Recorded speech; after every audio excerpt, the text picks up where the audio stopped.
चलिए next question है हमारा, फाइंड डोमेन ऑफ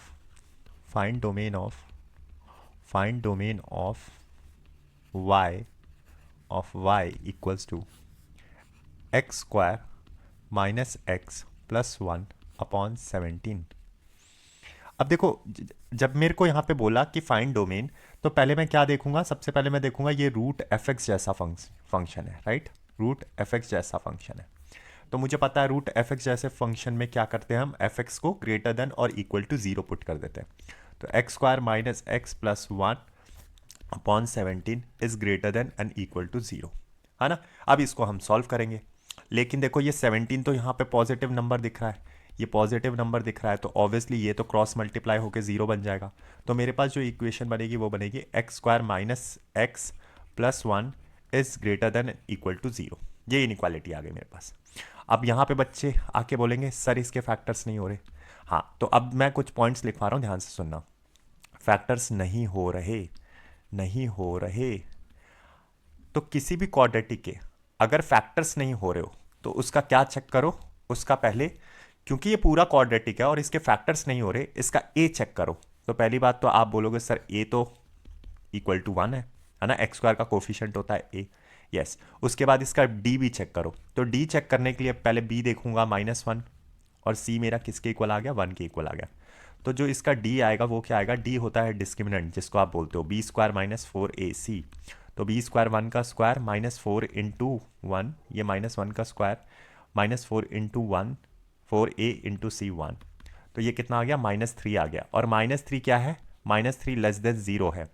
तो इसका डी नेगेटिव, अगर किसी क्वाड्रेटिक का ए ग्रेटर देन जीरो आ गया मतलब पॉजिटिव आ गया, और डी नेगेटिव आ गया, डी नेगेटिव, तो पूरा क्वाड्रेटिक इसको अच्छे से लिखो, तो पूरा क्वाड्रेटिक पॉजिटिव, तो पूरा क्वाड्रेटिक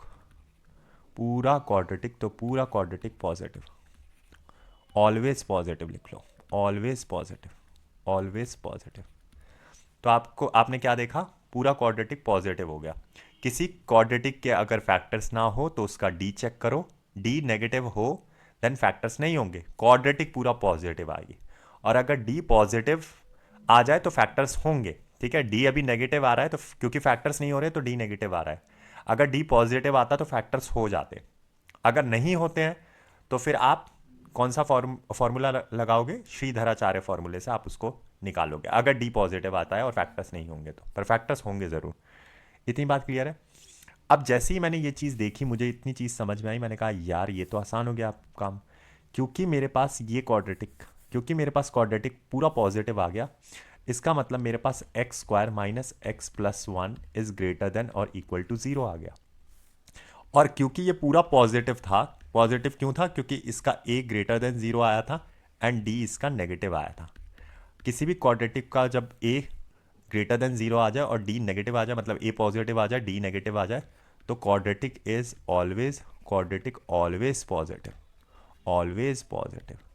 और आपको पता है ये बात लिखी गई है कि x square minus x plus one is greater than equal to zero. अगर ये पॉजिटिव है क्वाड्रेटिक, तो ये बात तो पॉजिटिव कोई चीज़, कोई भी पॉजिटिव चीज़ ग्रेटर देन और इक्वल टू जीरो तो होती ही है। अगर ग्रेटर देन जीरो होती है तो अगर एक कंडीशन ट्रू तो ये पूरी कंडीशन ट्रू। तो दिस इज ऑलवेज ट्रू, आप लिखोगे ऑलवेज ट्रू, ये हो जाएगा always true for x belongs to R, x belongs to R. मतलब इसका जो आंसर आया वो आया एक्स बिलोंग्स टू आर। मतलब इसकी डोमेन क्या हो गई? All real values from minus infinity to positive infinity. दूसरी बात आप ये भी लिख लेना, जब इस क्वाड्रेटिक के फैक्टर्स होंगे तो जो रूट्स आएंगे, रूट्स हमेशा इमेजिनरी होंगे, रूट्स इमेजिनरी होंगे। शॉर्ट में लिखवा दे रहा हूँ, ये सारे पॉइंट्स लिखा करो। और वैल्यू पॉजिटिव होगी, और वैल्यू पॉजिटिव होगी, ऐसे लिख लो, पॉजिटिव होगी। ठीक है? आई होप आपको ये समझ में आएगा। Thank you and have a nice day, do take care.